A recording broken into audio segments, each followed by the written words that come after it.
Turn your mic up. Pledge allegiance. Okay, yeah. We'll have Mr. Crandall do the Pledge of Allegiance. Please stand and join us in the Pledge of Allegiance.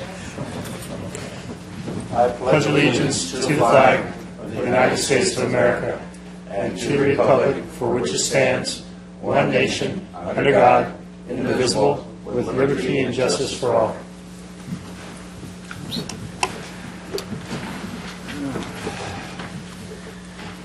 And now, Mr. Petches, will you call the roll? Commissioner Eggleston. Here. Commissioner Barnes. Here. Chair Brown. Here. Commissioner Crandall. Here. Commissioner Rulin. Here. Commissioner Smith. And then Julia Darden is absent this evening. There are no special orders of business tonight. We'll now entertain the minutes from the planning study session of March 18th. Are there any comments or any changes for the minutes? If there are no changes, I'll move that we accept. Second. All in favor? Aye. And I will be abstaining on that since I had to recuse. Okay, now are any suggestions or changes to the minutes from the Planning Commissioner session of March 18th, 2015? Any? If there's no changes, I'll move we accept. Second. And all in favor? Aye. Passes 6-0.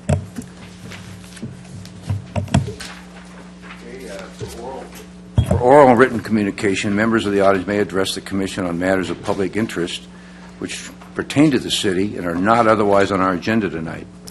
If you wish to speak, please step forward to the microphone, state your name, city of residence, and make your presentation. Please limit your presentation to 3 minutes.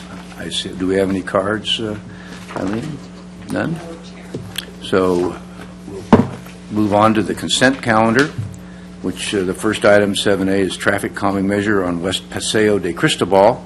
And since I live on the street, I have to recuse due to the Brown Act limitations, and Vice Chair Rulin will take over.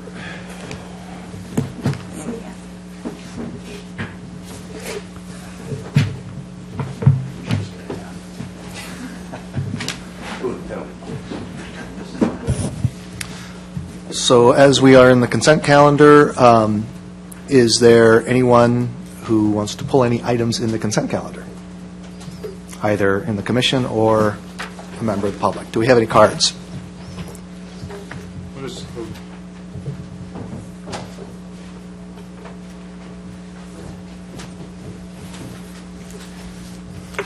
And could you give us your name, and when you're through speaking, would you be so kind to fill out a speaker card for us? Sure. I think I did fill one out, and it's on item 7, the Cristobal traffic calming measures.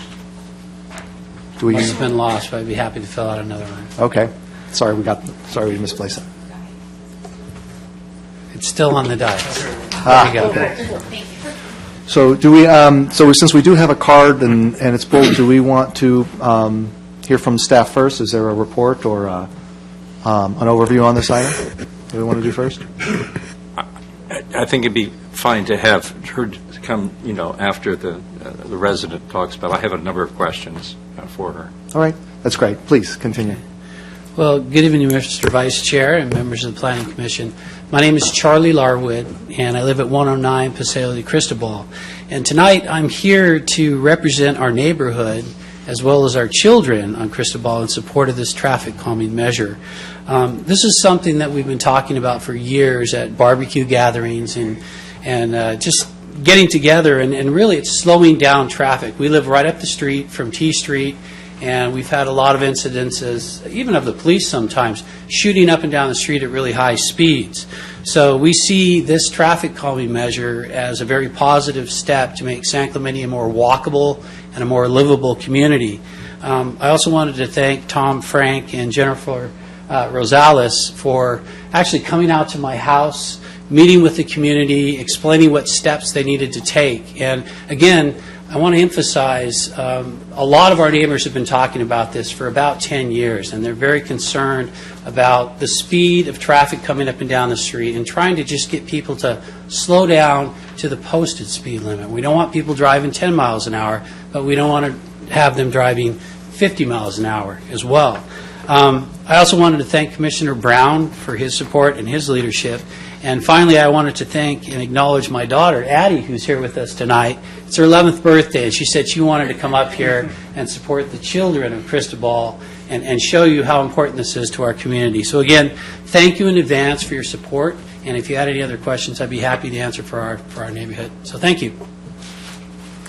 Thank you. And thank you, Addie. Do we have any more speaker cards? No? Okay, why don't, Jennifer, could you step up and maybe give us a quick overview of this? And it sounds like there's going to be some questions for you as well.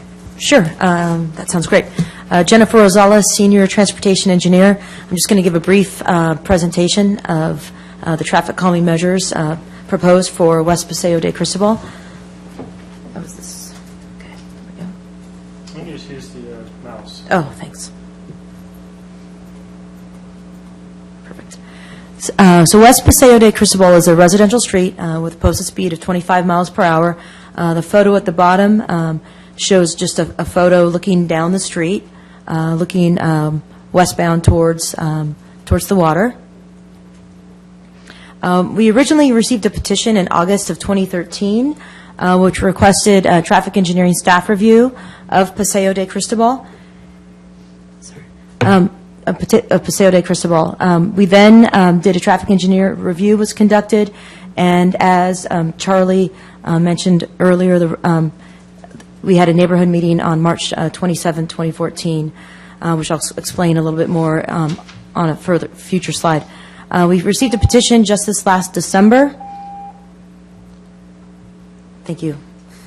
To slow traffic down from El Camino Real to Toledo. The majority of the residents on both of these blocks signed this petition, and a copy of the petition has been included in the staff report. The traffic calming petition proposes to remove the existing double yellow painted centerline striping and to paint a 4-inch wide edge line 10 feet from the face of curb on each side. During the traffic engineering review, we conducted traffic counts as well as a speed survey. We found that the ADT, the average daily traffic on West Paseo de Cristobal, to be between 900 to 1,000 vehicles per day. We also found the 85th percentile speed in the westbound direction to be 32 miles an hour, which is over 5 miles an hour over the posted speed limit of 25 miles an hour, and the eastbound going in the uphill direction at the 25 mile per hour. We found that 9% of the vehicles in both directions were traveling at 32 miles per hour or greater. We also found that 11 vehicles exceeded 45 miles per hour during the 1-week survey period, which is very fast considering it's a 25 mile per hour residential street. The neighborhood meeting was conducted on March 27th. During this meeting, the traffic data and speeds that we collected were shared with the community and the residents. We discussed the process for traffic calming, discussed traffic issues along the street, and then also discussed different traffic calming option and tools that are available. And in particular, the centerline striping removal was discussed, as well as painting the 4-inch white line, edge line, 10 feet from the curb. The majority of the residents during this meeting supported that option.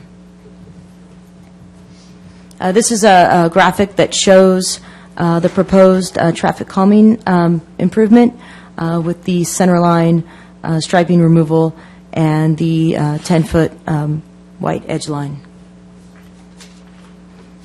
So the petition came in, which proposes points 1 and 2 shown there of removing the centerline striping and painting the 4-inch white edge line 10 feet from the face of curb, which staff concurs with the traffic calming petition, and our recommendation is to forward this to City Council. With that, I'd be happy to answer questions. Wayne? In your petition to the residents, it said, "The purpose of this change to the street striping is to increase vehicular friction, which we hope will slow down traffic. Similar applications have been successful in calming traffic in other neighborhoods." What other specific neighborhoods has this been done? And what data do we have to show that, in fact, the traffic has, in fact, been slower? We've actually recently done this on streets as part of our slurry seal project, and we are in the process of conducting traffic counts to be able to quantify that. Other locations outside of the city have done this, and which there were a couple that I put in the staff report that have quantified that reduction in speed. So at this point, we don't have any specific study here in San Clemente which verifies this. Is that correct? Actually, we do have some recent traffic counts that we conducted after the removal of center lines striping this fall. Excuse me, Yeah. You said traffic counts. I'm talking more about With speeds. with speeds. Speeds. We have speed surveys that were recently conducted. I do not have that data with me at the moment, but can I ask Tom Frank if you happen to have that data handy in terms of the streets where we did the slurry seal and we removed the center line striping? I don't have that data. Okay. But we have done speed surveys. All right. Let me share with you something, okay? There's been a number of residents that have approached me over the last several months with regard to this issue about removing the center line down their street, okay? Today, I was on Gaviota, okay, in the 200 block, and there is no stripe down that street, okay? And a car was coming in the opposite direction, and if I had not swerved, I would have been creamed today. And to me, it just seems that, in fact, when there is a stripe down the middle of the street, people know, drivers know, what they're supposed to stay on this side or they're supposed to stay on this side. But I must tell you, I may not have been here tonight because it was that serious. He came within a foot of my car today. And so this brought to me a real profound issue about, is it really specifically is it going to be a safety issue when we remove the stripe down the middle of the street? And as you go up Cristobal, the road curves, and I'm just wondering, you know, if a car is coming down there and it's not as visible as if it's a straight thoroughfare, you know, is that actually going to be a safety factor if we remove the centered line on that? And I'm not convinced that it is. And that's why I'm asking for specific data to show where we've done this in other streets that have we specifically have data to show that the traffic speed has been reduced as a result of us taking the center stripe away. Thank you for your comment. We have conducted speed surveys. Unfortunately, I didn't bring those actual surveys with me tonight. Also, but one thing I'd like to point out in terms of the center line striping, the California MUTCD does have a standard at which point a center line is required, and that is when the traffic is up at 6,000 ADT. And as I stated in the staff report, the traffic is only 900 to 1,000 vehicles per day. Right. You know, theories can be one thing, but quite frankly, practicality here is something else when it comes to this issue for me. So maybe you can help me out here. Well, I can share some insight. I've worked for numerous cities in Southern California, and a lot of affluent cities actually prefer not to put centerline stripes in because they feel it actually promotes speeding by giving people a comforting feeling that it's actually a collector street and they're entitled to go faster. So a lot of the affluent communities up and down the coast actually prefer non-centerline striping for residential and lower speed collector streets.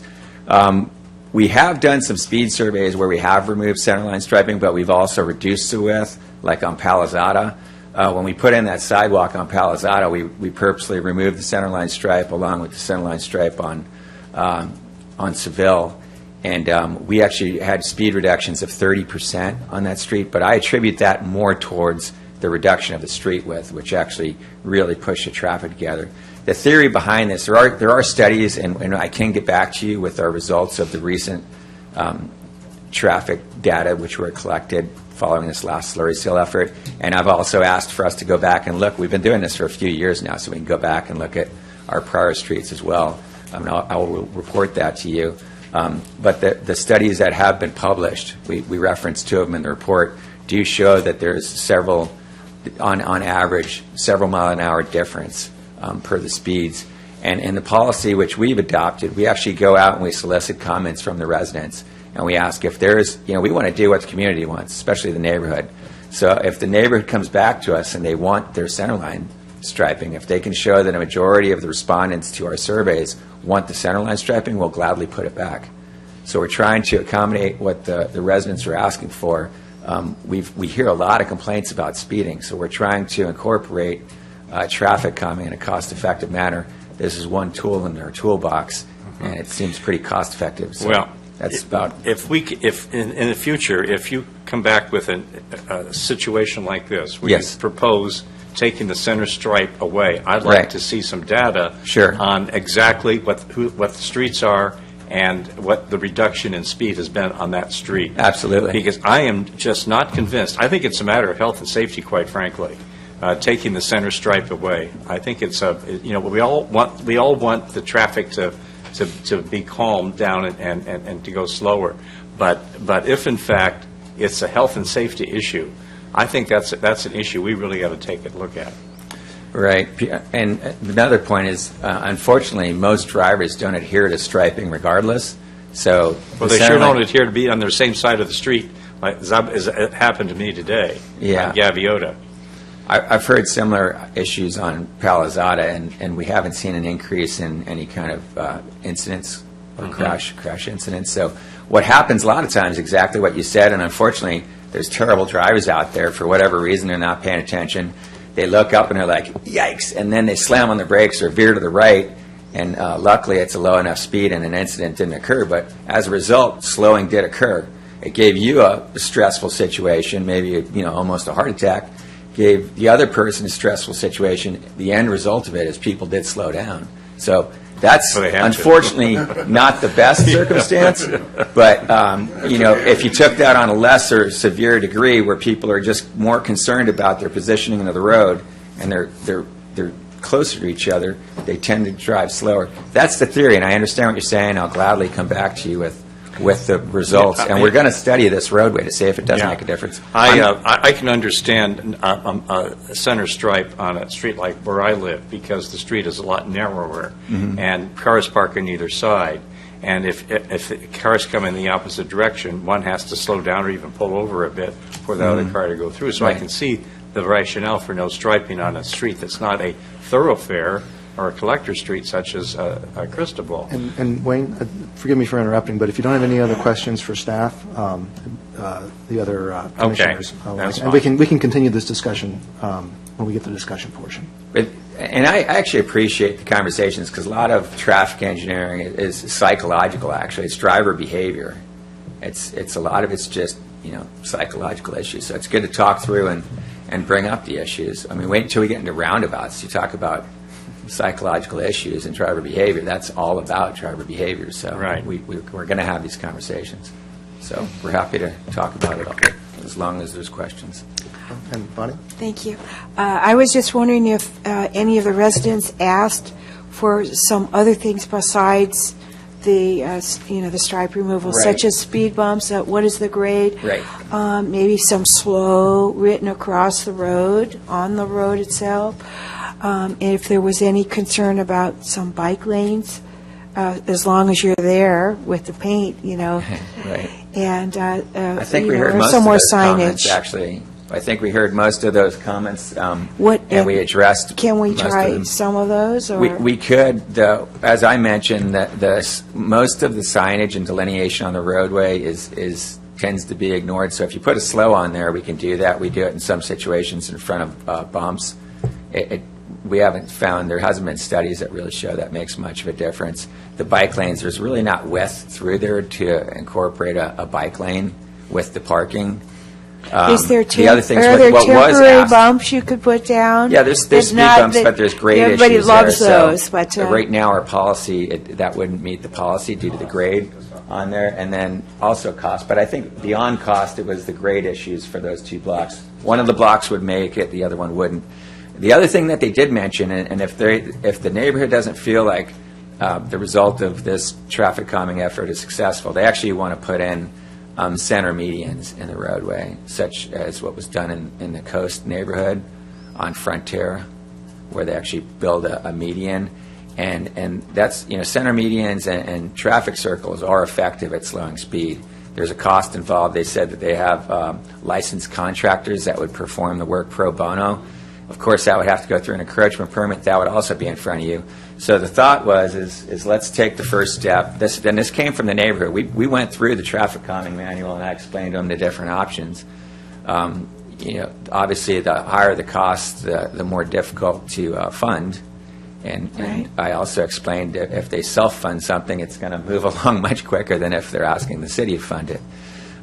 So at the end of the day, they came up with their first step would be to try this delineation tool and see what effect it was. I wasn't promising them any sort of results. I said the studies have shown that it has reduced traffic speeds by a few miles per hour.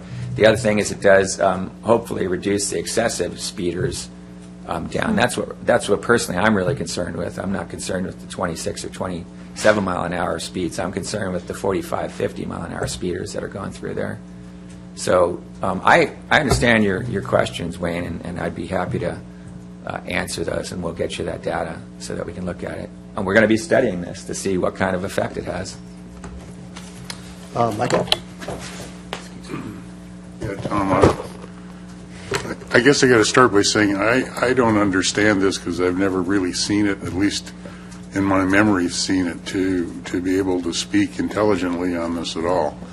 But there's some more questions. I think the safety questions are paramount, because I share those. But I guess the question is, what would this cost to make this change?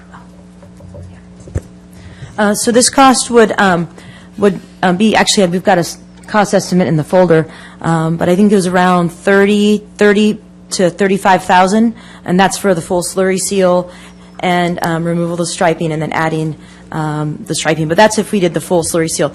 If we wanted to go more economically, we could just get rid of the center line and add the edge line.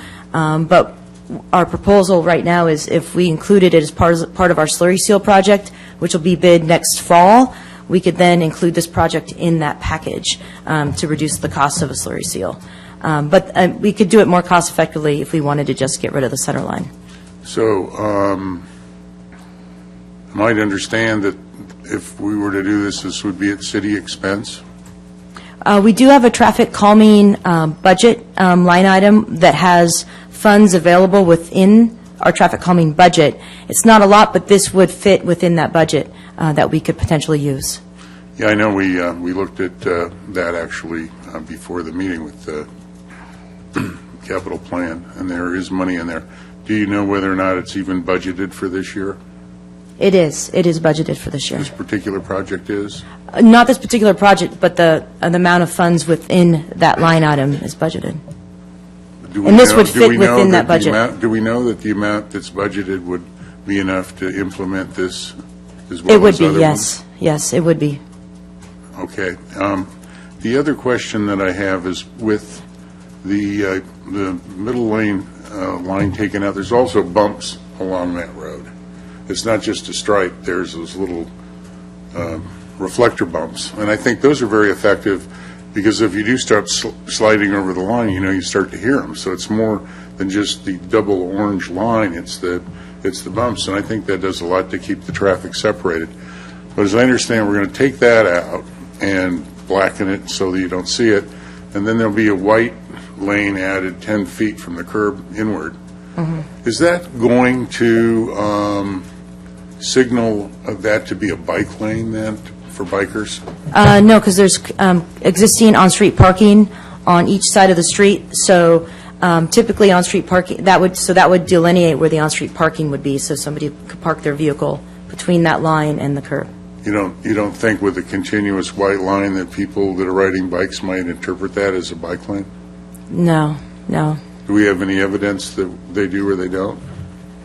Well, we're not going to paint a bike symbol that delineates it. When you're riding a bike and you see a white line like that, Oh, and some examples where we did this exact same type of treatment.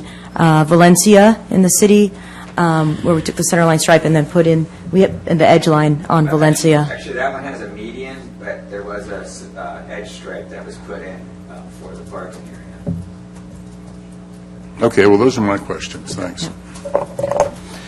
And I had, I think, a quick question. The white stripes out that you're proposing outside of the parking, does that provide enough room for if a bicyclist is going down the road to avoid getting doored? I mean, in other words, when that door comes out, is it going to go way over that white line?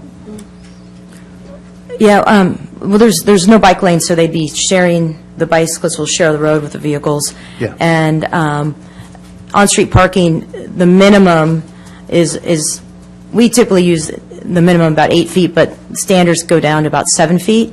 So having a 10-foot line does give, so 10 feet gives a little bit of buffer for that. So 8 foot is typically what we use for the width of an on-street parking spot. So 10 feet gives a little bit of a buffer. The over zone is 2 to 3 feet. Okay, so then that's like about, it sounds like about 2.5 extra feet there. Yeah, so it does Yeah. provide a buffer. Okay. Are there any other questions? Oh, excuse Just me, Bob. is it fair to say that you guys didn't invent this solution? You just basically applied standard proven design techniques and tools? Yes, That that other- is very fair to say. Okay. Yeah, we did Very not good. invent this. Thank Yeah. you. Any other questions for staff? Okay, thank you. Stick around, we might still have some more questions, so I'll open it up for council discussion. Excuse me, commission discussion. Rookie mistake. Michael? I guess I got to begin by feeling very uncomfortable about making a judgment on this, and I'm not sure I'm hearing evidence and facts that would lead me to believe that this is actually a safe and prudent thing to do. Even with what Commissioner Crandall said about proven elsewhere, this is San Clemente, this happens to be a particular road, and I think it's kind of narrow, and I'm glad when I drove it today that there was a yellow line down there. And the other thing I happen to notice, because I spent my time driving there 3 or 4 different times around 3 or 4 different hours, and the traffic was almost nil. Well, I was surprised. I expected to see, fast-moving traffic. I didn't see that at all.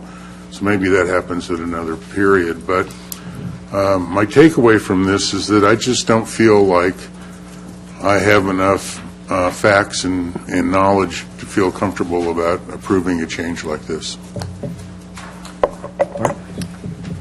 Yeah, I think we've had a lot of good comments here, but looking at this and knowing the amount of effort they've gone in to use proven design criteria, I would be willing to recommend sending it on to council with the stipulation that they provide the council with the design data that Wayne was looking for, and your speeds and your proof that this particular solution does calm the speeds, and that would be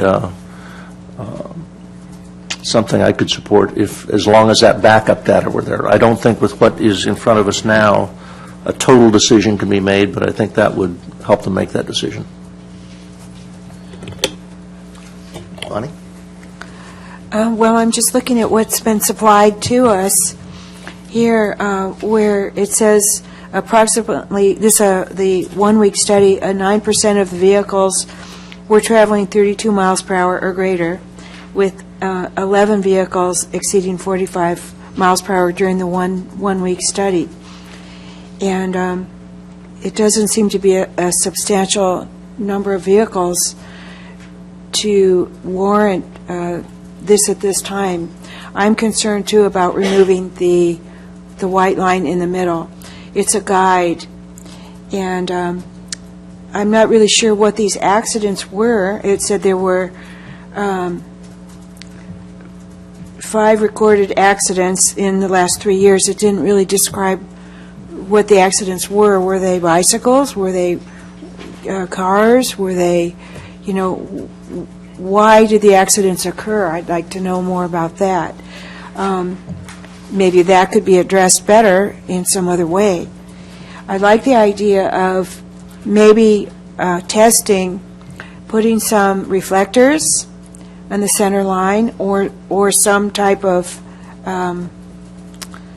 impediments, bumps, so that people could check their course as they're driving. I just don't know that this is the only way, and I'm concerned about the white line myself. So, I would like to just clarify something for you. There is a double yellow line with those reflector bumps on the street. oh, there it is, okay. All right then. Thank you.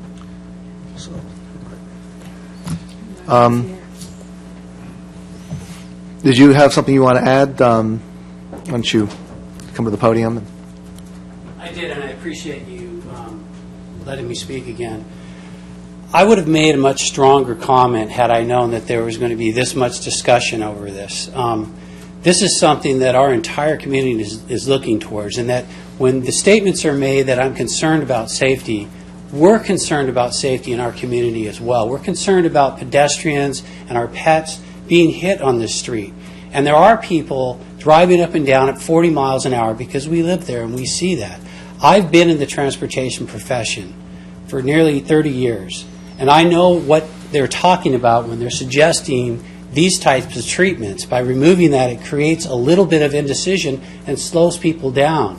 This city's trying to make it more walkable, more safe for our children to walk up and down and cross the street. We have a rule in our neighborhood: no children step off the sidewalk, because there's that type of speeding, mostly in the summertime when they're moving up and down. So it concerns me that I understand the importance of making prudent decisions, but the only people that disagreed or did not want to sign the petition were the ones that said, we've tried this 2 or 3 times, no one will listen to us.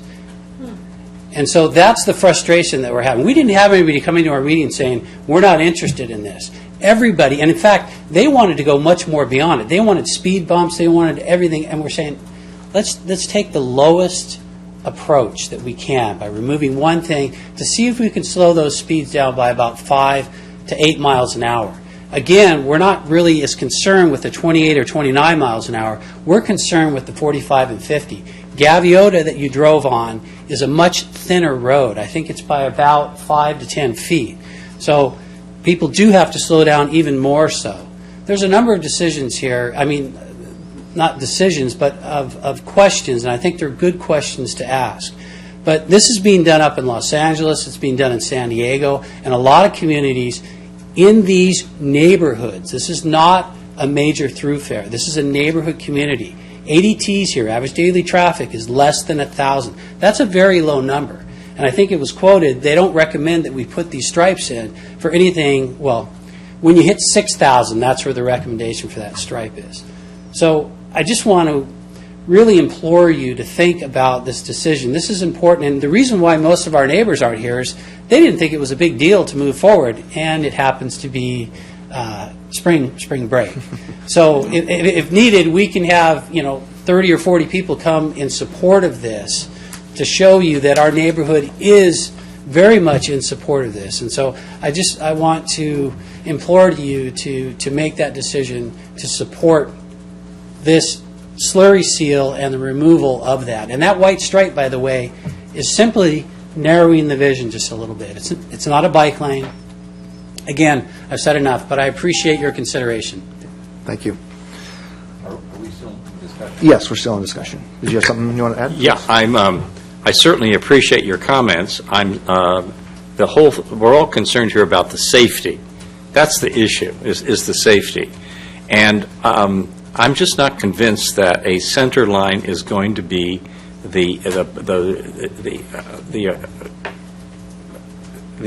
whole solution to safety on that street. I just feel that when there's a center line, it really has people on one side or the other side. And today was just a real eye-opener once again for me.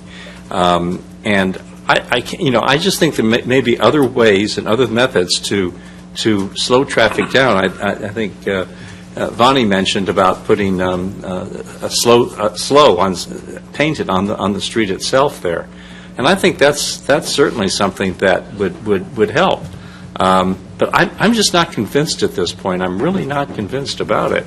And my whole thing is here for safety and slowing the traffic down. But I think that when you have the center line removed, that people don't know what side of the street they really need to go on, and that it can increase speed. Can I just say another comment? This is just like the first step in this, in this traffic calming. And we want to take this first step and see what happens, and then, measure the speeds. It has been shown to slow speeds, and slower speeds is a safer environment. The center line, removal of the center line is not required by our standards, the California Manual of Uniform Traffic Control Devices, which is what we use to stripe and sign all of the roadways in the city. It meets that criteria in the California METCD. Safety is my number one priority, and anytime I can slow a residential street, I think it's going to be a safer place. Bonnie? Do you have, stay back, do you have any information about, is it helpful if you paint on the road itself to slow down? You mean like putting a, no. Right. Really big? There's no, I haven't seen any. Would you be willing to experiment with something like that to see? Honestly, I haven't seen any research or any sort of studies showing that a big slow in the pavement. It's just sign pollution. It doesn't have any impact. Yeah. People don't even adhere to our stop signs. Michael? Yeah, I'd like to be very clear. I don't think there's any commissioner up here that isn't all for safety and doing the right thing to be safe. On the other hand, I think that these commissioners have a lot of responsibility. I know I take it very seriously that if I'm going to make changes to the environment, and this is pattern language changes, that doesn't exist in that neighborhood. I drove all around looking for this white line thing and didn't see it. So all of a sudden, we're put in a position to say it's okay to do this, and we don't have facts. We haven't even really driven down a road like that and examined it. We haven't talked to anybody that lives on a road like that. And so, from a scientific perspective, we just don't have empirical facts in front of us. And it's one thing to say, oh, gee, this is going to be better than it is, but it's difficult for us to take hearsay and just think that it's going to make things better. Now, I suggest that we keep our eyes open on this issue and maybe table it until we have more information to speak intelligently really about how this works and what the expectations are, because I don't want to cut it short, but I certainly don't want to appear that I'm going to be for something that I really don't understand. Jennifer, did you have something you wanted to respond to with that? We were going to pull up Google Maps and show you Valencia, if that would help, to see the street where this type of treatment has been done. We can pull this up for you. Right. A couple of years, actually, probably 4 years ago, a similar condition or petition effort went underway on Valencia. So the person in my position at that time went out and did a similar effort. And as a result, they put in an edge line along Valencia for that parking lane. And I would have done it slightly different, but it's very close to what we're talking about today. So it's Does Valencia have a median in it? It does. Yeah, that's the difference. It keeps traffic on one So side. your concern is actually people veering over the center of the street? Yes. Okay. Yes. Well, we haven't seen accident data that supports that there's any increase in accident from not having a center line in residential streets. There's no difference in the accident rates from whether you have the center line or you don't have the center line. So I understand the concern, and then we've referenced some studies. So again, we're not coming up with this concept. We're bringing to you a tool that's been used in other communities and actually is gaining popularity. But you're the commission, so we're happy to respond to any questions or issues you'd like us to. That's hardly a comparable street at all. Yeah. It's a big median along Well, it's a there. street where they had speeding complaints and What about the streets around, pardon the interruption, Sure. what about the streets around Maxburg Park?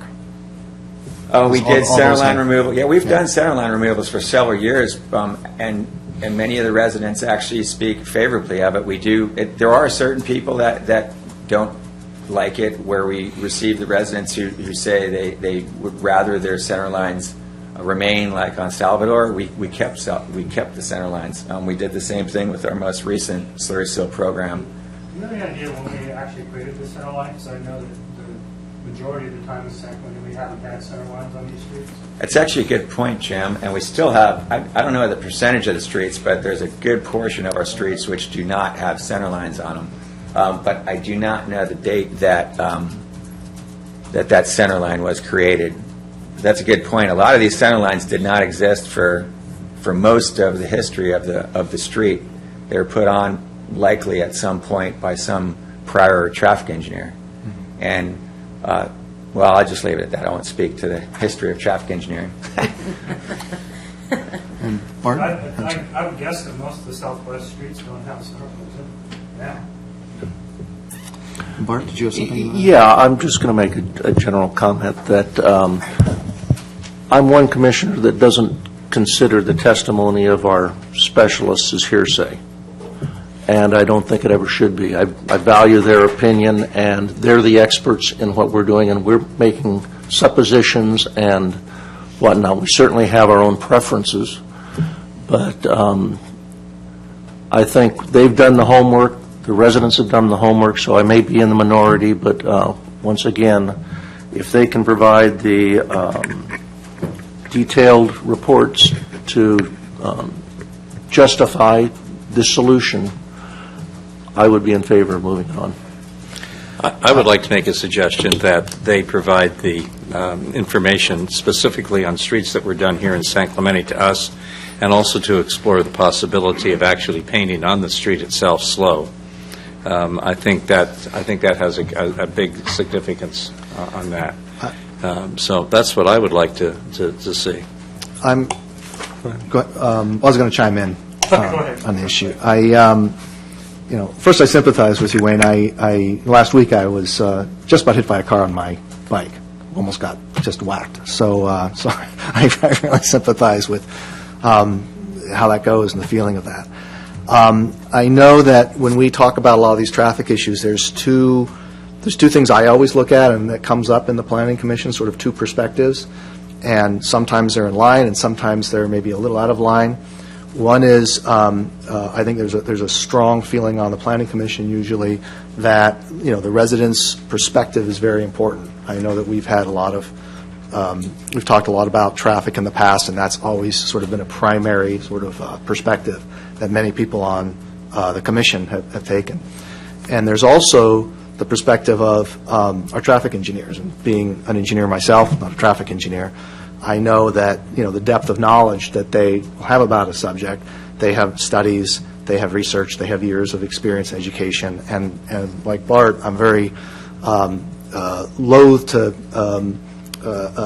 treat that as a lightweight kind of a thing. I think I give that a lot of weight. So those are two important perspectives that we have to balance, when we're up here.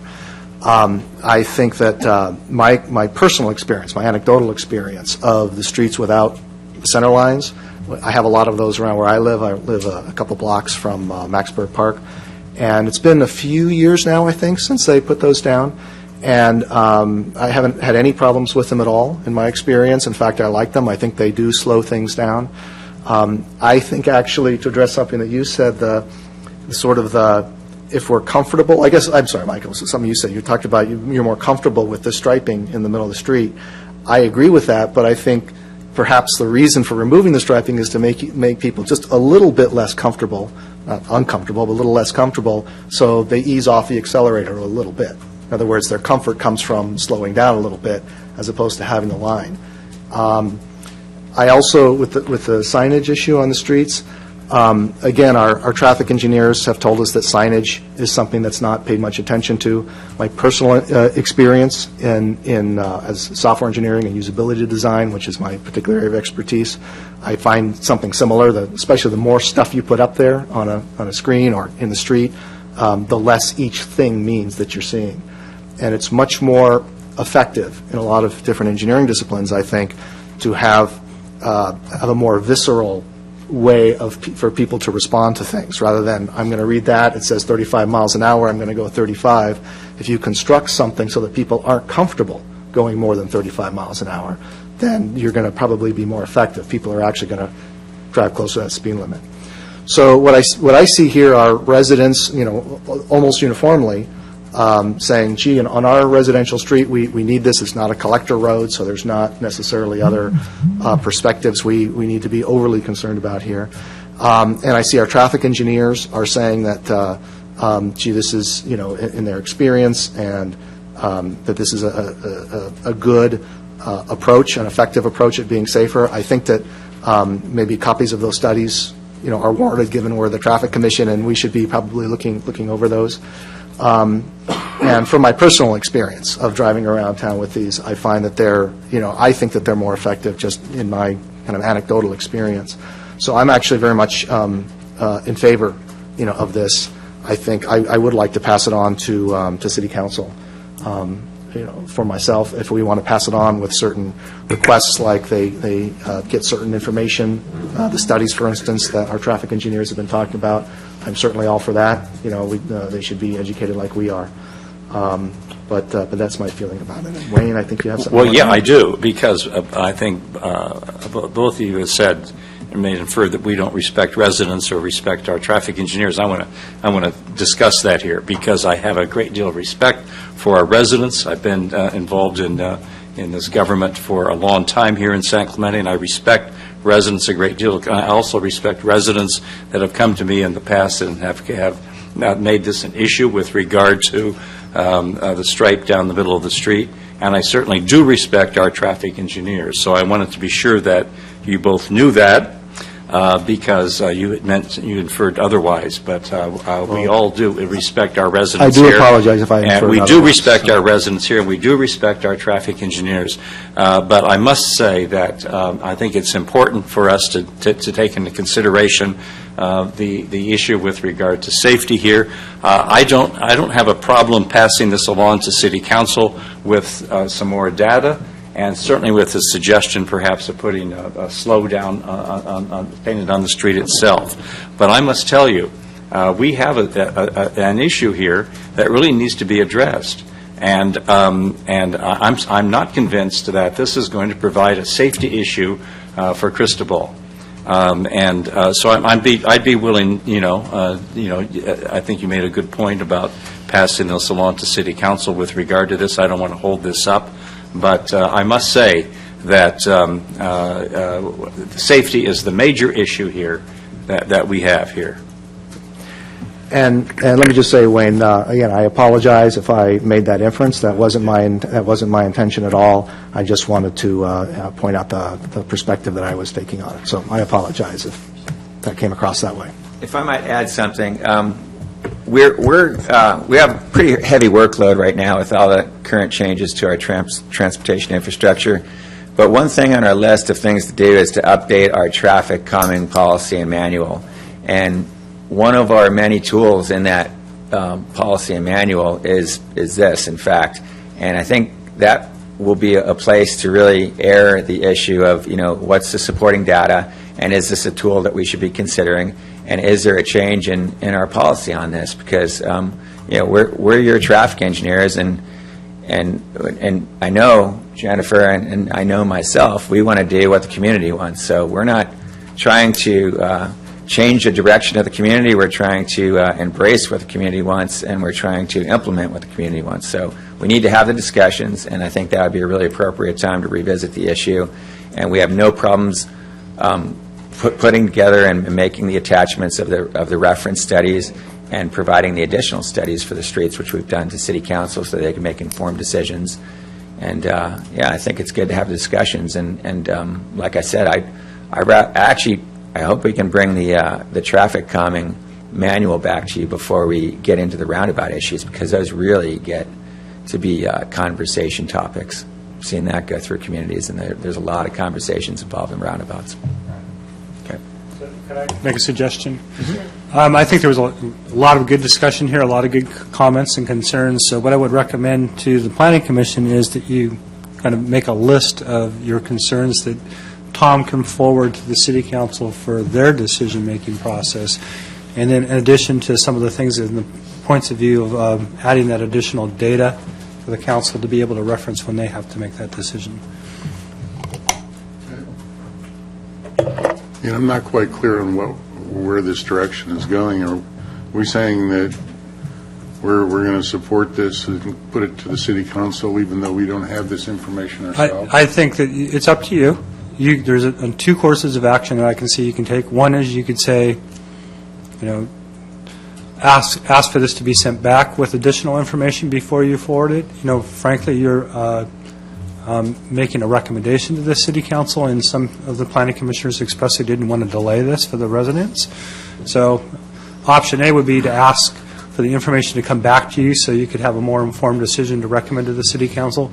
Option B would be not to delay the project, but to forward your concerns to the city council and ask for the data to support those concerns to be supplied to the city council. So I would, in your recommendation, highlight the slow option and any other ideas, or maybe speed bumps or some other things that you think are pertinent to be explored as part of the decision in front of the city council.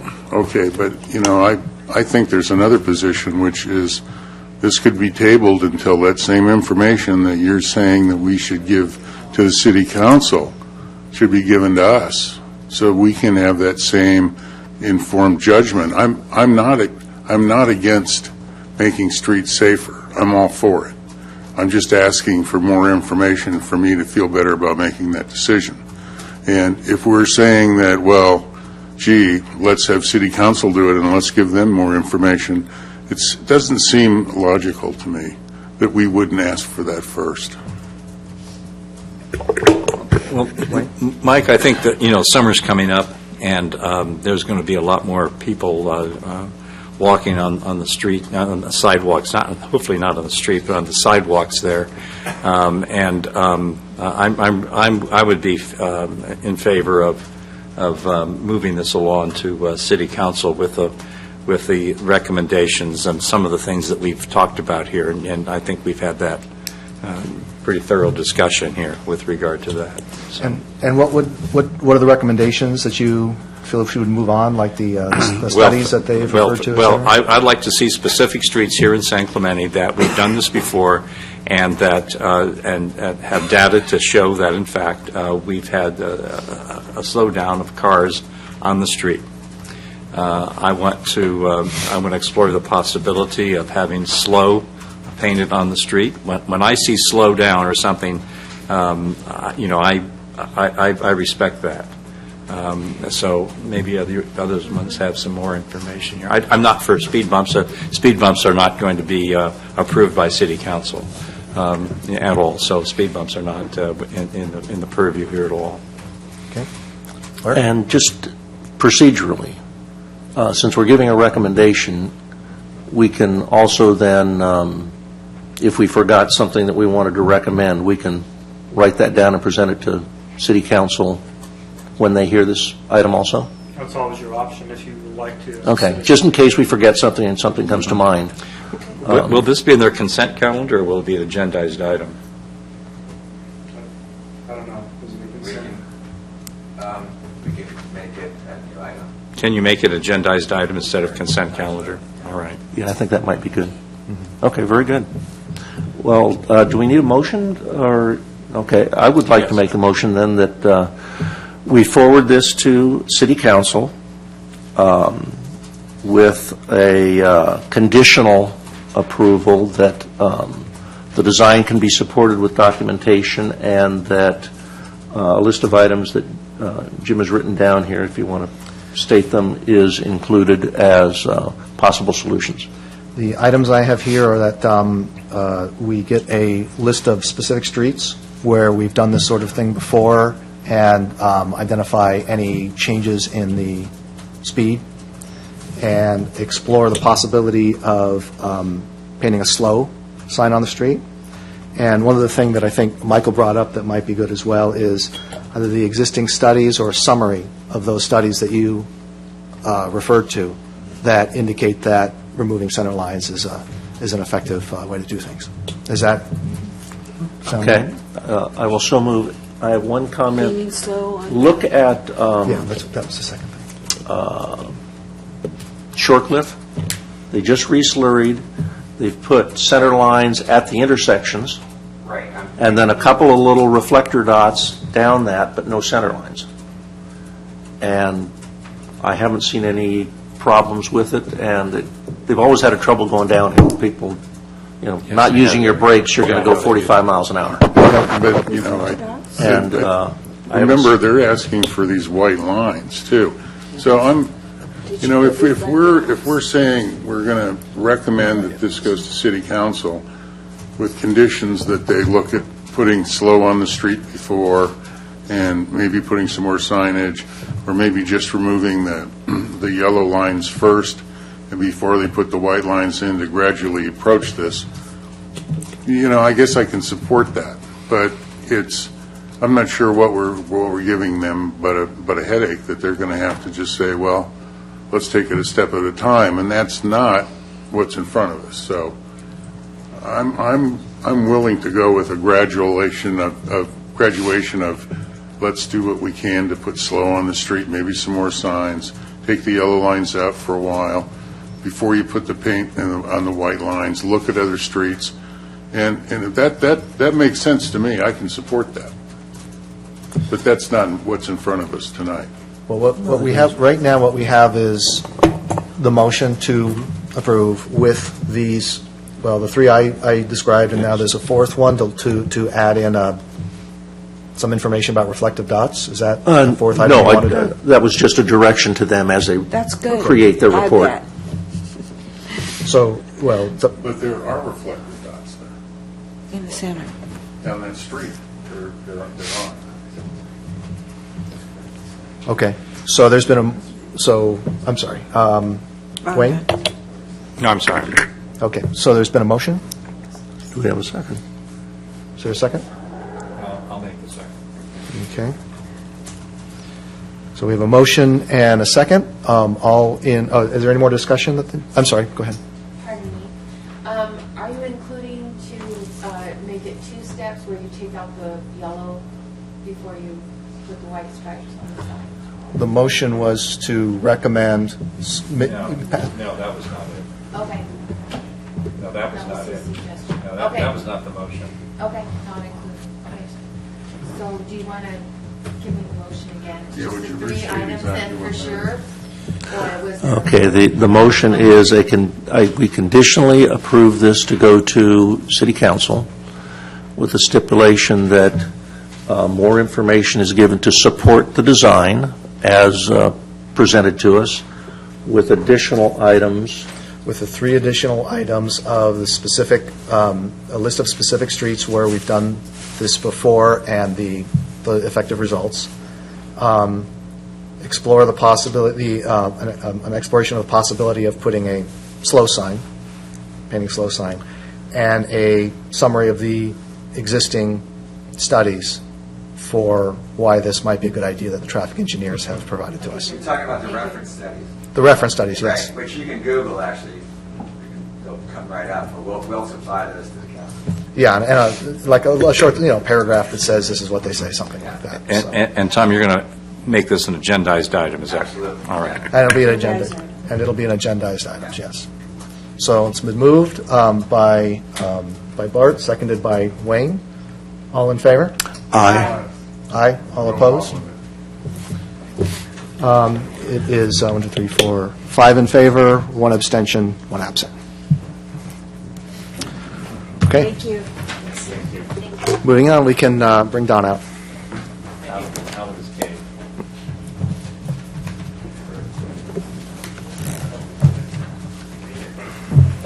Oh, thank you.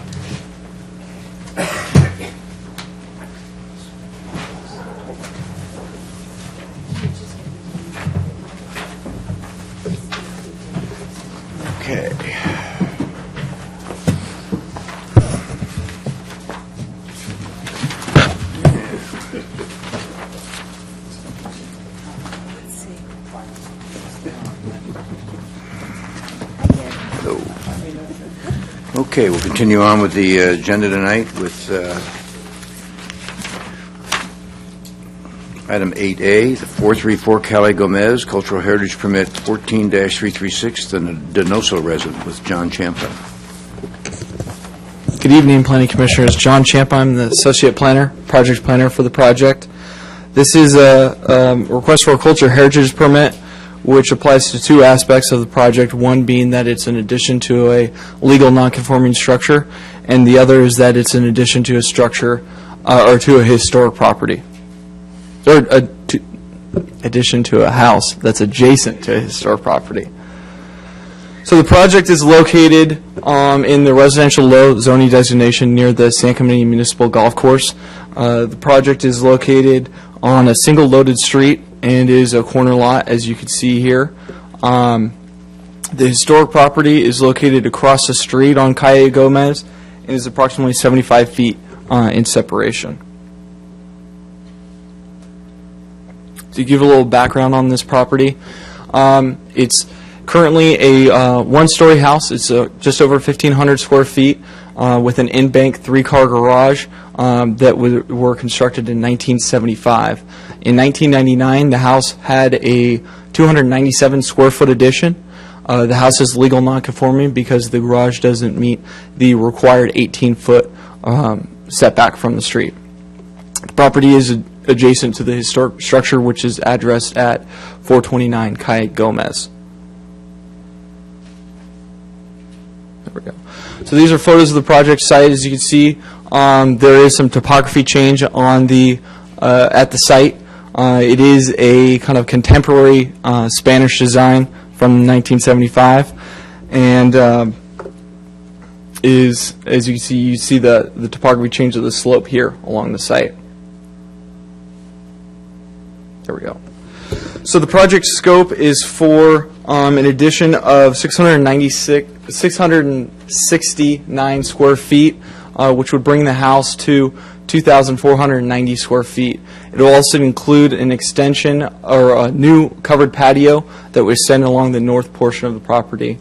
The modification would also include changing the architecture to a traditional Spanish design.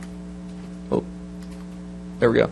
So here's the site plan, and as you can see in the hash areas, let's see, towards the center of the building, along the north elevation, and along a new front entrance, those would all be the additions, which would maintain the house as a single story. The patio is located here and would be extended out from the existing patio location and new addition. Go back to the previous slide. No, what shows what it's going to look like. Oh, sorry. There's a little.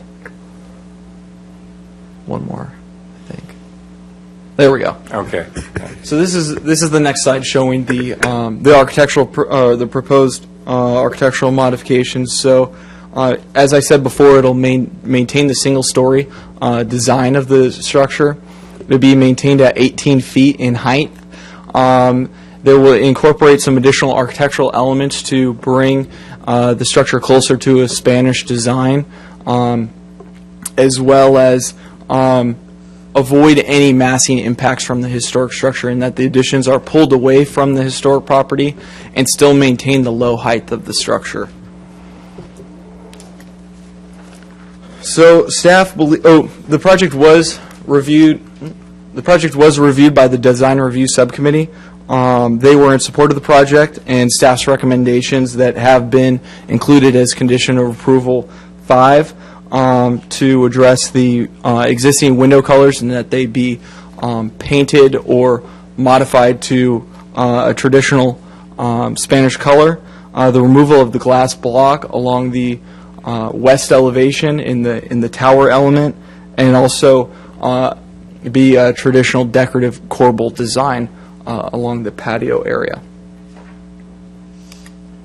So staff believes that the application does comply with the necessary findings and that the house would not have any negative visual or physical impacts to the historic structure because of the project's location and design. The addition is less than 50% in that it is a believe is a 42% addition to the existing structure, and that the project design is consistent with the design guidelines and the character of the neighborhood. So that concludes staff's presentation. Staff and the applicant's architect are available for any questions that you may have. Okay, would the applicant care to make any statement, or the architect, if anybody's in attendance at all? I can answer any questions you may have. Does anybody on the commission have any questions to ask for the applicant? I guess not. Well, thank you for... Thank you. Unless The others you- couldn't attend, but thank you. Okay, with that, open to the public for any comments? We have a card.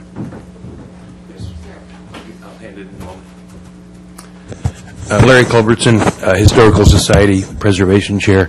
I went to the design review meeting on this project, and the project looks great to me. It won't do anything detrimental to the historic home. It'll actually complement the neighborhood. So it looks like a great project to us. Thank you.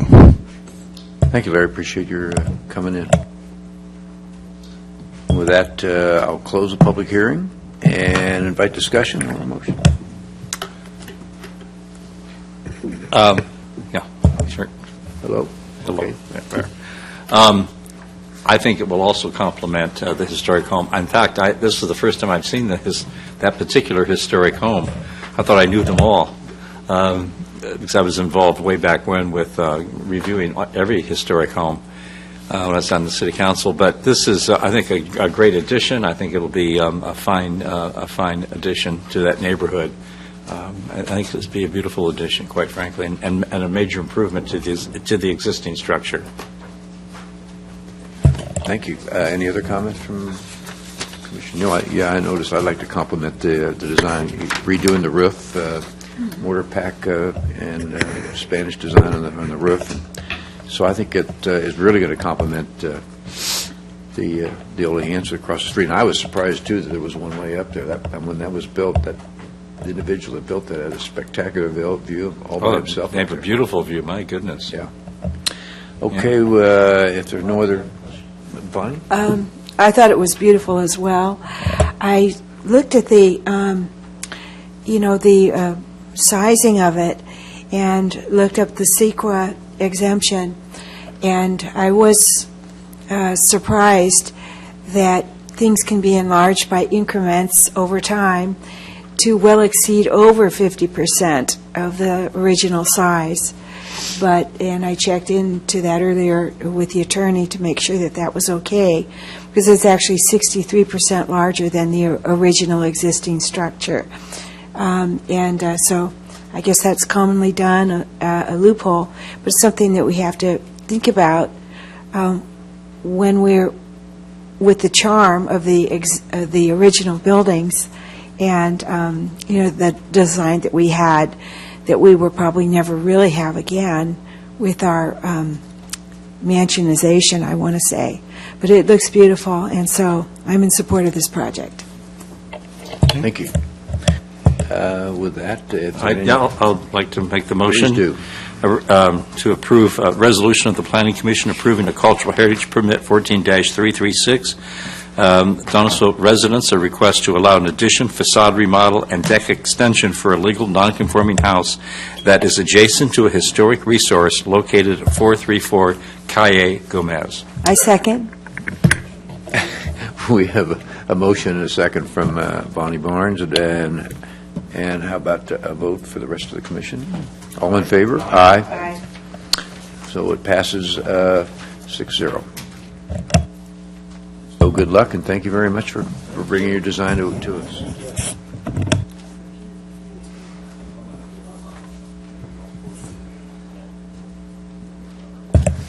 Okay, with that, we'll move on to item B, which is 1314 to 1316 North Ola Vista, minor exception permit for 14-395, cultural heritage permit 14-396, the Berardi duplex. And Mr. Ciampa, please continue. Good evening again. So this is a similar project that was before you. This is the Berardi duplex. This is a request for an addition to a non-conforming structure and it is also adjacent to two historic properties. Just to give you a little background on the property, this is also a corner lot. It's located adjacent to two historic structures, as I previously said, and the corner lot is at a measurement of 3,615 square feet. So just to give you a little background on this particular property, it is a one-story. It was originally a one-story, 1,300 square foot house with an attached garage that was constructed in 1949. In 1961, the garage was legally converted to an additional unit, and surface parking was provided as parking for the site. The structure is non-conforming because it does not provide the required 4 covered parking spaces for a duplex, and it has a 3.5 foot side yard setback where 5 is required for the residential medium zoning designation. And as I said before, the property is located adjacent to two historic structures, one at 202 Avenida Serra and the other at 202 Avenida Miramar. Just to give you an idea of the context of the site, this is a photo of the historic structure looking from North Ola Vista. As you can see, the tree here is blocking the recent addition and garage to the historic structure located at 202 Avenida Serra, which is of comparable size to the proposed second-story addition to the duplex.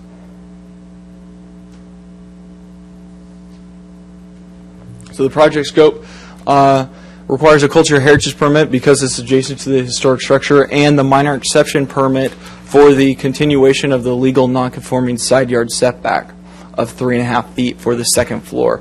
The project would result in a 634 square foot addition, which would expand the duplex from just over 1,300 square feet to 1,946 square feet. This would result in an addition of 48% to the existing structure. To give you an idea of the site plan, the addition is proposed over Unit 1, which was previously the garage, and would extend out into the parking area here. It would provide a separation from the historic structure of 16 feet, and it would be located next to the second-story massing of the historic structure at 202 Avenida Serra. These are the most prominent elevations of the structure, in that you can see the east elevation, or that's facing South Ola Vista, or actually it's North Ola Vista at this end of town. So the design review reviewed this project, and they provided some recommendations to the applicant that have been incorporated into this design to improve the architectural quality of the building, the fenestration, and just improve the overall architectural design, which included this pop-out here along the north portion of the addition to help better integrate the first story into the second, or the second story into the first story, and provide some articulation to the building. Also, it included more vertically oriented windows and the centering of the balconies. Staff believes that this application does comply or meet the required findings for the minor exception permit and the cultural heritage permit, in that a duplex would not have a negative physical or visual impact on the adjacent historic structures because of the addition's location and design. The addition is less than 50% of the existing structure, so it does conform to the non-conforming ordinance. The minor exception permit is justified based on the location and size of the lot, as well as it would still maintain an 8.5 foot setback or separation between the adjacent apartment building, and the project design is consistent with the design guidelines and is in character with the neighborhood. So that concludes staff's presentation. The applicant owner is also available for any questions that you may have. Okay, would the applicant or owner like to make any comments at this time, or if you so choose?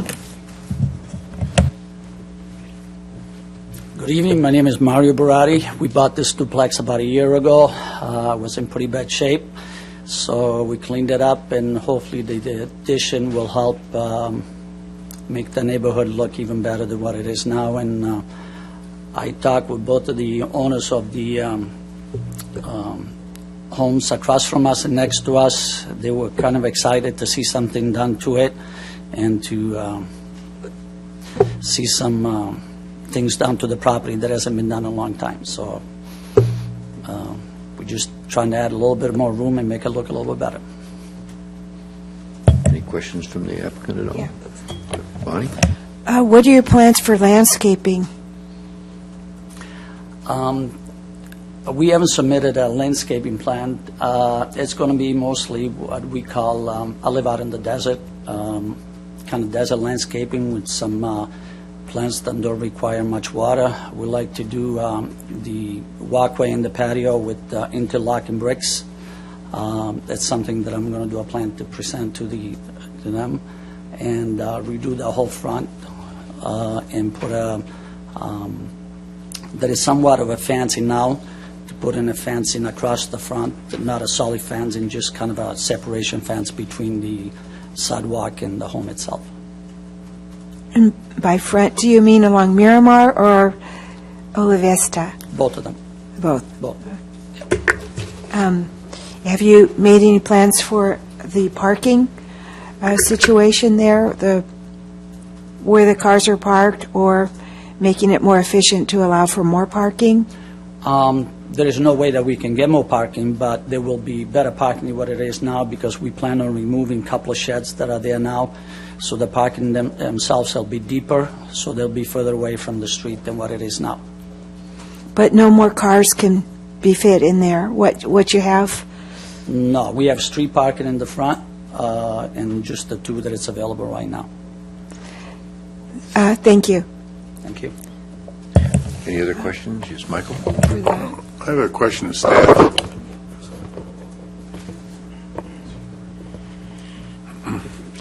So if this lot was empty and this was going to be a brand-new building, would it conform to its size and bulk for the lot? If you were to subdivide a lot today, it would be considered substandard. However, since it is a legal lot, it is considered a conforming. However, it is substandard in this zone. Minimum lot size, if you're going to do a subdivision, is 6,000 square feet. Within its size, is the FAR correct? Is it within its? It meets its lot coverage. Yeah. Okay, that's my question. Yeah, the lot coverage is in compliance.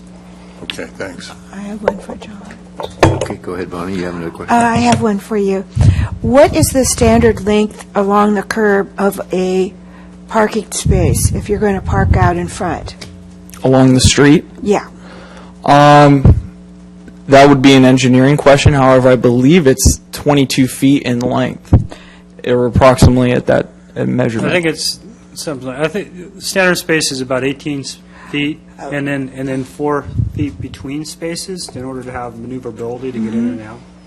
Because there is one there. When I went and visited the property, and it's only 11 feet, and my car wouldn't fit in it. That's the one that's in front. So I wasn't sure if our city standard was what I found when I went on the internet, because it might vary in different cities. So I did see that, the space in front might not be enough unless you have a little, very small hybrid or something. Okay. Okay, any other questions of staff for the applicant? Okay, thank you. With that, I'll open up the public hearing, and anyone like to speak? Mr. Culbertson? We have a card from him also, or is that's in progress? Okay. We know where you live. Yes. Larry Culbertson, resident. I've approached you before about parking in the older part of San Clemente, and I think you're about to do it again, harm our parking situation. I had a letter that I sent in. I don't know if you all had a chance to read it, but I'll read just a few sentences from it. The second-story addition proposed at 314 North Ola Vista will have an adverse effect on street parking. I understand that the city permitted the duplex with only 2 uncovered off-street parking spaces in 1961. But today we have a horrible parking situation in our downtown and our older neighborhoods. It's getting worse, and there does not seem to be a solution in sight. It makes absolutely no sense to allow new construction or alterations to existing buildings that would make this situation even worse. Our municipal code, Chapter 17.72, Nonconforming Ordinances and Uses, states that the intent of the city is to, quote, encourage improvements to nonconforming structures to increase their compatibility with surrounding properties, enhance the quality of the development, and to have structures and land uses become more conforming over time. This addition does none of those 3 things. This addition in no way will make the building be more compatible with the surrounding structures, the surrounding properties. The quality of the property would actually be diminished because it would provide 2 additional bedrooms and a bathroom, which guarantees that additional people and vehicles will be connected with that building, but it'll provide no additional parking. The project would not help take the property closer to conformity. It would make it less likely that it would ever be replaced with a conforming structure. A couple other points. The staff, I didn't mean to ambush John here, but I just noticed this afternoon. The staff report states that there are 2 adjacent designated historic structures. Municipal Code 17.16100 states that the CHP are required for all single-family homes and duplexes abutting buildings listed on the city's designated historic resources and landmarks list. If you look at your attachment 2, I think it is the location map, you can see that 165 Avenida Miramar is abutting the project. It's directly across North Ola Vista. And I would argue that it's more important than the other 2 historic buildings. It's an extremely good example of an Ole Hansen-era building. It's 165 Avenida Miramar, right at the corner of Miramar and North Ola Vista. Another point, quickly, Jim Petchus has explained that the reason that the city allows nonconforming structures to be expanded without being brought into conformity is to help prevent mansionization. He made that point last night, Jim, about the deck up on top of an addition, a nonconforming building. This project before you tonight, some would consider a mansionization. It's being made quite large. And this could only happen if the neighborhood is forced to provide the excess parking that will not be provided on site.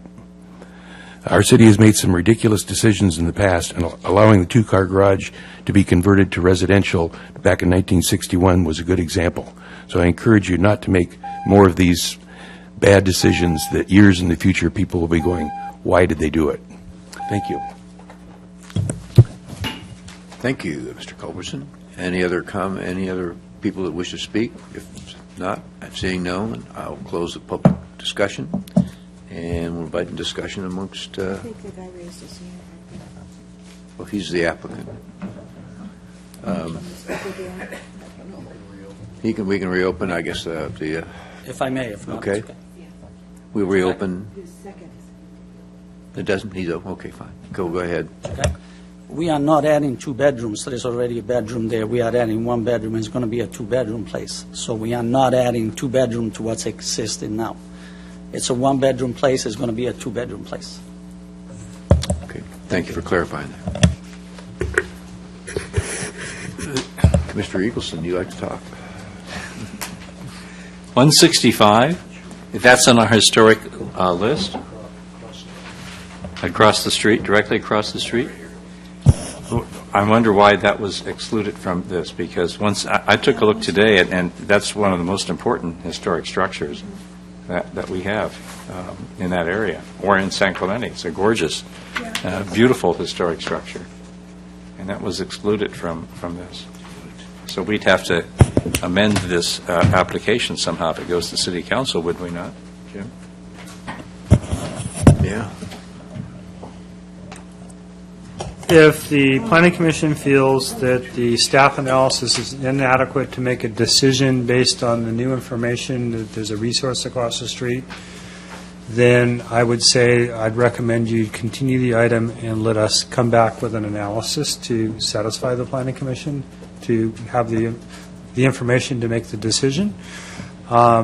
If you were to find that, and I don't know what the separation is, being across the street, there's quite a bit of separation there, and it doesn't concern you, then I think there's adequate information if you decided that it isn't an issue to move forward with it. So I'd look for the Planning Commission in terms of your comfort level. I apologize for that miss. I do believe it is a historic resource, John? Is it?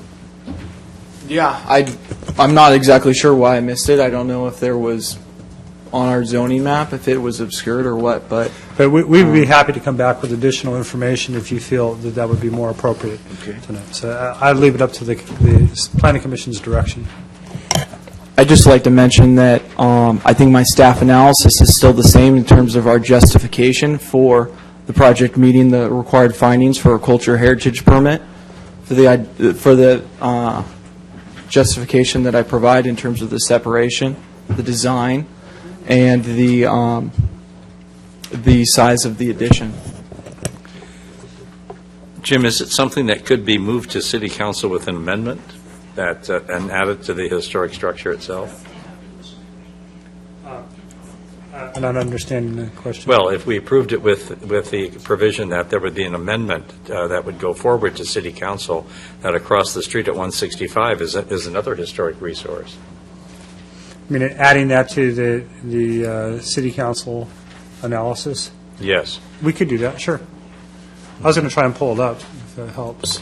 It's really one of the most historic and significant historic resources that we have in San Clemente. And I think there's actually it's not only just a house, but I think that there's an attached building there, which would, I don't know if it's a legal duplex or not, but it's when I saw it today, I thought, wow, there's only two here.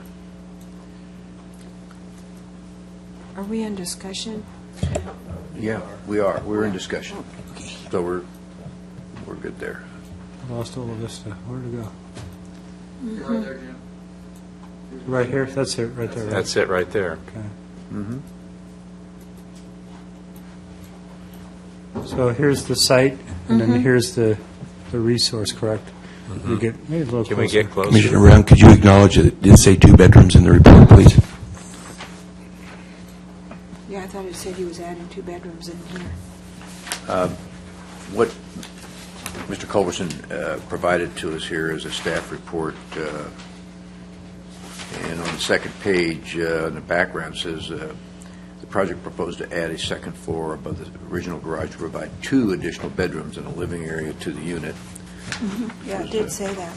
In the staff report, although the plans do not show that, I don't think.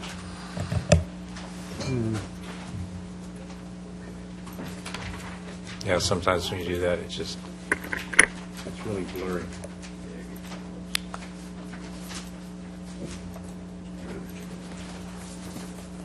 Trying to get the street view. I don't know how to do that in this one.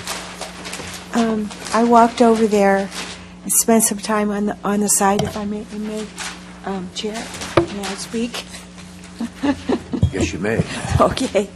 I spent some time walking around the area, and this historic building on the corner of Miramar and Vista, it has a 2-car garage on the Miramar side of it, and so there's parking in this historic structure for cars in the garage and also in the driveway.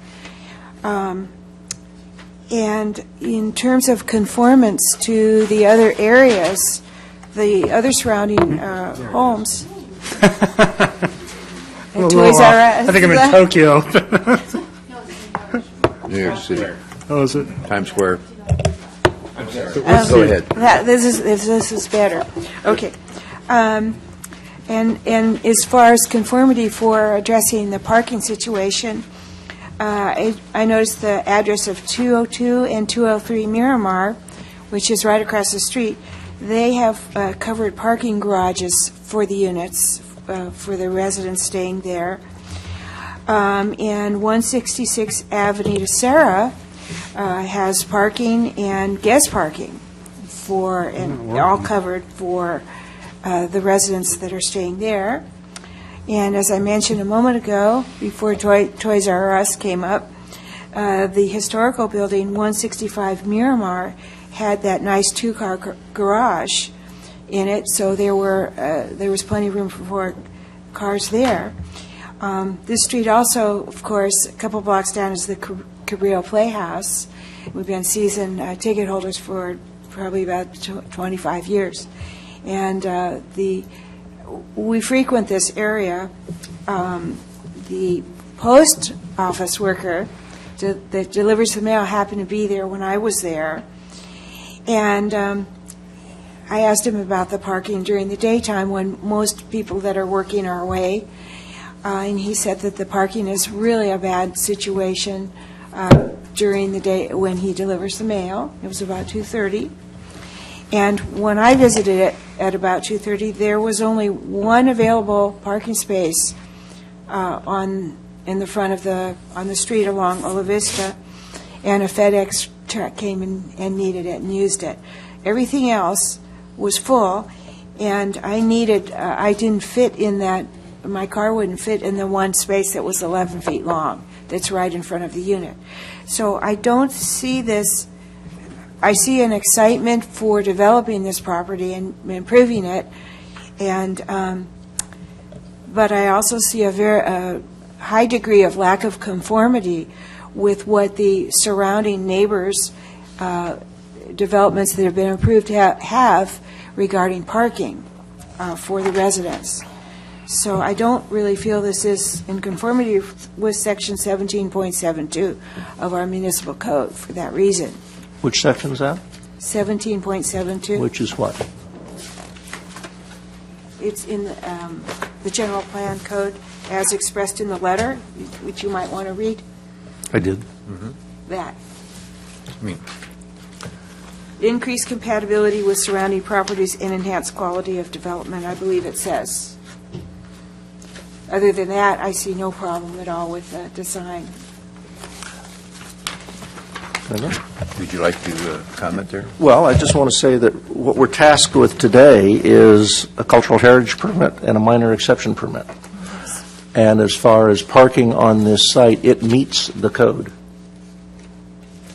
We are not changing he's not proposing to change the parking, and it complies with the code as written that we have to enforce.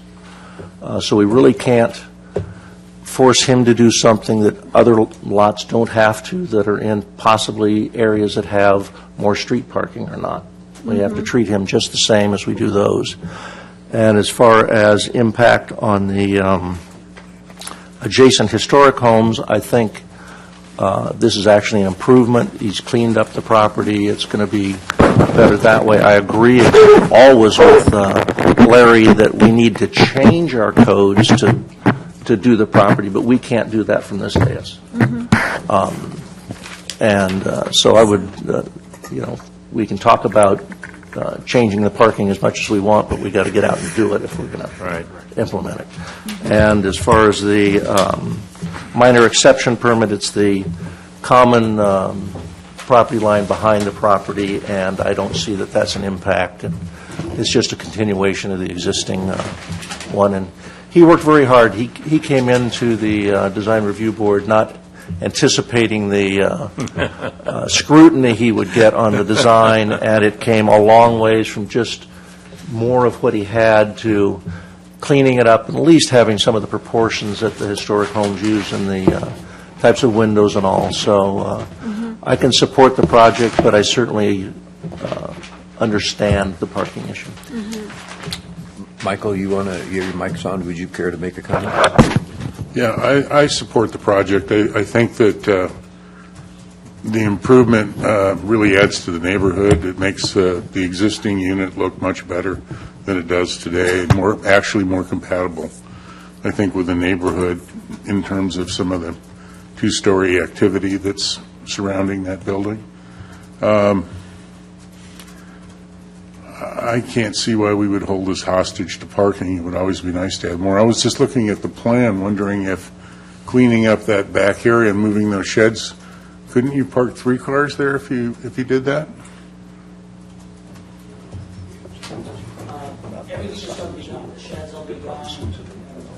I was just curious if there was enough room if you did that to get a third car there. Yeah, again, it's not the requirement, but I'm just thinking that if that was possible, that would help the parking situation in the neighborhood. But other than that, I'm supportive of it. Jim, you want to make a comment? Yeah, I think, we went over this, as Bart was saying, a couple times in design review. In fact, I think Bart's to be acknowledged. He made some very, very good recommendations that I think really improved the design and the quality of the project. He really went to bat there on that one. And I have to remind myself on projects like this and these non-conforming type projects, one of the reasons we've got the non-conforming ordinances is to take something like this that starts to get maybe a little looking old and run down and hopefully make it better. Not because it gets too expensive to rebuild something, or we don't want to build something overly big. The parking is always an issue, something I think about as well. But when I look at the increased quality of the project, I think it's pretty respectful of the other historic buildings and the vast improvements they made, I think, in the course of design review. I think in the end it's going to be an improvement to the neighborhood. And so that's why I'm supporting it. I found some very good comments and a good analysis wandering around the neighborhood there. And, of course, discoveries of additional historical assets. Larry, very good comments as usual. Very thorough. And your letter was in our staff report, by the way. They included it.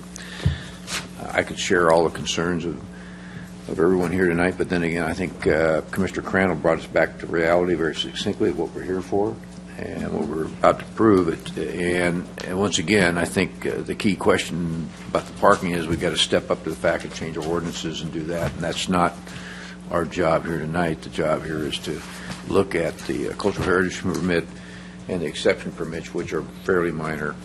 And that's the law, and that's what we're here to see if it complies with. And so it does meet the findings. I can meet the findings that the staff's laid out. I share the concerns of Mr. Culbertson and some of the concerns of some of the commissioners. But it's the law, and that's what we have to proceed with. So I will support the project. I think the Design Review Committee did a nice job, and the applicant responded to that. I look forward to some, like you pointed out, some landscaping improvements. The weeds are getting a little tall. So I'm going to support it. I think it will help the neighborhood out. And I don't think we need to hold it, like you say, the project hostage to an oversight of a very fine oldie across the street, which is a gorgeous affair. So is there any other discussion we need I haven't had an opportunity I'm sorry, yet. yes, I'm sorry, Yeah. I apologize. Okay. I would like, though, that when this goes to City Council, to have that, the historic home at 165 included in, This doesn't go to City Council. It's a That's- Planning Commission decision. So. but it's on the consent calendar, is it not? Well, it'll go through the minutes. I'll go through the minutes. Okay, so we can make comments in the minutes with regard to the additional historic home. And I want to thank Larry for bringing that to our attention. And I think it's always important for all of us to do a site visit out there to see what's in the surrounding neighborhood, because it's quite obvious it's a historic home across the street from it. I'm supportive of the project there. I'm obviously always concerned about the parking. And Jim, is there any interest in the city here to talk about non-conforming structures and parking in the future? Is that in the plans at all? We happen to be doing a comprehensive zoning ordinance update, and Phase 3 is going to dwell into some of these details like this. That's one place we can think about doing it. Also, since this particular site is in the downtown, and I think a lot of Larry's concerns are in the downtown, we're also looking at, in the future, a comprehensive parking strategy for the downtown, which definitely could address these kinds of issues in our downtown area. And that would be slated to sometime probably next fiscal year when we look at the LTFP priorities, something that the planning staff will recommend to be a high priority for the following year. We just need to get done with the LCP and the zoning ordinance update and all the specific plan updates and a couple other things. But that's kind of where it's sitting in the grand scheme of things. So that is on the docket for the future. Okay, thank you. Well, I am supportive of the project. Okay. Is there any other discussion from commissioners? If not, I'll entertain a motion. I will move that we adopt a resolution number PC 15-012, a resolution of the Planning Commission approving cultural heritage permit 14-396, minor exception permit 14-395, Berardi duplex, a request to allow the continuation of a legal nonconforming side yard setback for an addition to a duplex that is adjacent to two historic structures located at 314 to 316 North Ola Vista. Second. All in favor? Aye. Opposed? Motion passes 6-0.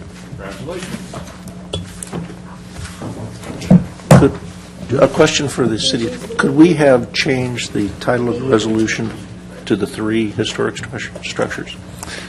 You could have done that. We can still do that if there's technically a motion to reconsider, but that's a technicality, so we could certainly change the title of the resolution if the commission decides to do that. Would there be an agreement to make sure that the title of this shows that there's 3 historic structures there? Okay, so we want to make a motion to reopen? Sure, it can't hurt to have a motion Let's just do to... it correctly. Yeah. Do I have a motion to reopen? I'll move that we reopen the motion that we just voted on. I second. Bonnie seconds. I would also suggest that we mention the photo that I pulled up to evaluate the distance from the proposed project, and that was enough to alleviate the Planning Commission's concerns in terms of massing impacts on the historic resource. That's for the record. If that's not putting words in your mouth, if that's what you believe. So. And one more comment for the record, not putting words in your mouth. That was a motion to reconsider. Reconsider. Forgive me, yes, a motion to reconsider. Thank you. Perfect, thank you. Thank you. So as a statement you made, Jim, is that now in the record? That we put that in the record? Great. So with that in the record, I will then, I'm going to make the same motion, except I'll say 2 instead of 3. Say 3 instead of 2. Excuse me, 3 instead of 2. Thank you. I will move that we adopt resolution number PC 15-012, a resolution of the Planning Commission approving cultural heritage permit 14-396, minor exception permit 14-395, Berardi duplex, a request to allow the continuation of a legal non-conforming side yard setback for an addition to a duplex that is adjacent to 3 historic resources located at 314, 316 North Ola Vista. Do I have a second? Aye. Second. All in favor? Aye. Passes 6-0. Now, and thank you, Larry, for your attention to detail. Any new business? There is none. Old business, none. Reports for commissions and staff. Mr. Ruland? The Mobility Task Force meets next week on Monday or Tuesday. I think on Tuesday. Monday night. Monday night. We meet on Monday night. 5 to 7. And we will be covering the items that Tom has gathered from our previous meetings for potential submission to the City Council. Okay. The Coastal Advisory Committee meets tomorrow night. The agenda's out. We're going to have a briefing from the Senior VP from CR&R on organic diversion from landfills, the new state bill, Assembly Bill 1826, and how the city's going to implement that, and how we have to get particularly restaurants and everything else to separate certain types of things and take them to the dump for anaerobic digestion. It's a new state law. And then we'll have a briefing on our new stormwater regulation changes to the MPDS. The San Diego Regional Board has just signed everybody up for a whole new series, and up the Chinning Bar, which will now prohibit any trash discharge into the waters. Full capture is going to be required from our runoff, which is going to be a probably considerable financial impact over time as we rethink, rebuild, replan all our drainage and runoff systems that we've been working so. System would have to do that every drainage. Would collect for That's correct. even in a fierce storm. No, this is probably well. We have to get the details. Is probably a dry runoff situation. We don't know the particulars yet. It'll be explained to us in the briefing. On storm, but I'm sure we'll have some. There's no way you can get in the way of Mother Nature, but it's a significant change. It will probably impact like our street sweeping and other issues like that. which was on the agenda last night. That's it from Coastal Advisory. Mr. I Crandall? just need to once again say I will be gone on the 29th of April and not at the Design Review Subcommittee, and Wayne will be Thank you sitting for in. reminding me again. You'll be giving me the agenda. That's in your notes. Packet and everything. Okay. I did have one thing here. In our binder was an invitation to take a tour of Los Angeles by the Architectural Guild of South Orange County. Sounds like a fabulous day. I just sent my money in for that, and would encourage others to do so, because it just is going to be a wonderful tour of various areas of Los Angeles. So, Any other comments? I think also in your binders was a minutes. new thing on minutes that hopefully everybody Your job just became a lot easier. read. You don't have to say our names or anything. Sometimes it's harder to be, short than long. So minutes 101, I'm going to retain it in my binder along with the drafting conditions of approval missive. So is there anything else that we need to bring up, future study items, issues, or anything else? If there's nothing else, then I will move that we adjourn to the study session to be held at 6 p.m. on April 22nd, 2015, in council chambers at City Hall located at 100 Avenue, Presidio, San Clemente, California. A motion, do I have a second to adjourn? All in favor? Aye. Meeting is closed.